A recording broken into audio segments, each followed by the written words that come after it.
Well, photography is like riding a bicycle. You never dislearn it, you know, it's in your body. So if you have learned it when you were young, you can just stop it for 20 years and you go back to this and you still are able to do it. So it's very nice to see how your body is memorizing the whole gestures of these things, because I've spent so many hours in the laboratory, and it's interesting to go back to this experience and to see how the body reacts. Quite nice personal experience too. I did this work because really I wanted to go back with this camera into the old analog photography, but it's also a personal pleasure to go back to this really direct experience of analog photography.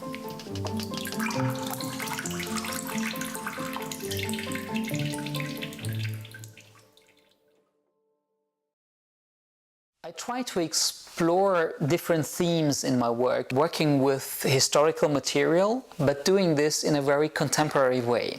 I'm very much influenced by the relationship between photography and human sciences, photography and literature, photography and history. So if I'm using historical material and dealing with memory and history and all these complicated things, it's also to have a look on our contemporary time. And this is one of the big deals in photography, I think, and the big qualities of photography. You're making an image and it's getting history instantly. But on the other hand, you always have to go back to this material and to reinterpret it. This is the image perhaps associated with my work, and I love it. It was a very important work for me.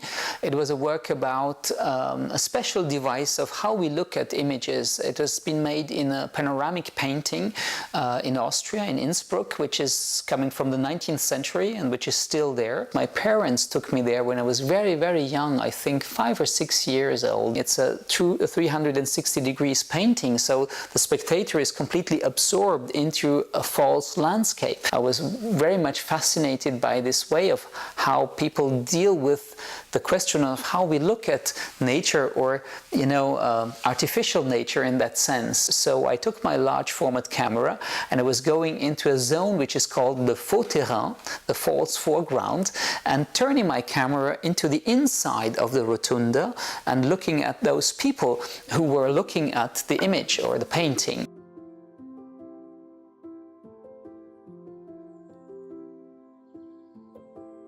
So this work is called Shot Countershot. This is a commission from the Jewish Museum of Hohenems in Austria, close to the Swiss border, and I'm working on the special situation of the borders in a historical dimension of the 30s and of the 40s, because many of the persecuted Jews flew over this frontier between Austria and Switzerland.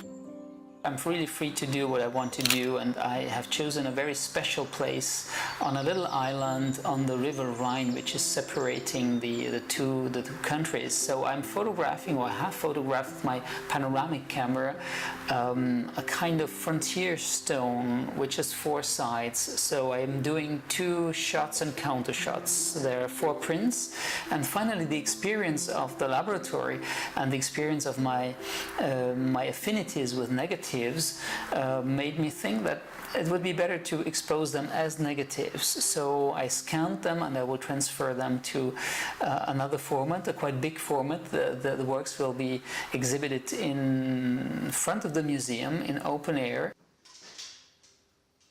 We're actually in the Bibliothèque Nationale in Paris, and this exhibition is called Paysage Français, an exhibition about an extended definition of what is landscape photography. My work is about the German philosopher Walter Benjamin, who was in exile in France in the 1930s, and I was reading his correspondence. My idea for this exhibition and for this special work was to go back to the places from where he has written the letters to his friends and people from all over the world.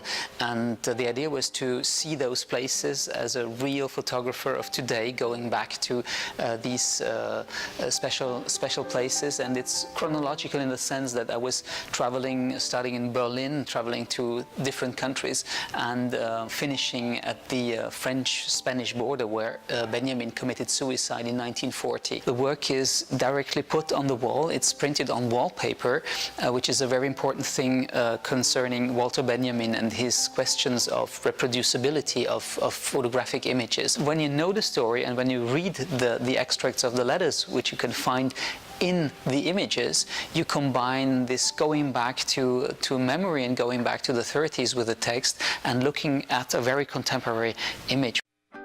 My work shifted more and more during the last, I would say, 5 years to a very general question of photography and what photography does with us. So it's the question of how photography transforms us. It's not also the question how I can make works of art, but also in my research work, how photography is changing our lives, especially under the influence of new technologies and new ways of creating images.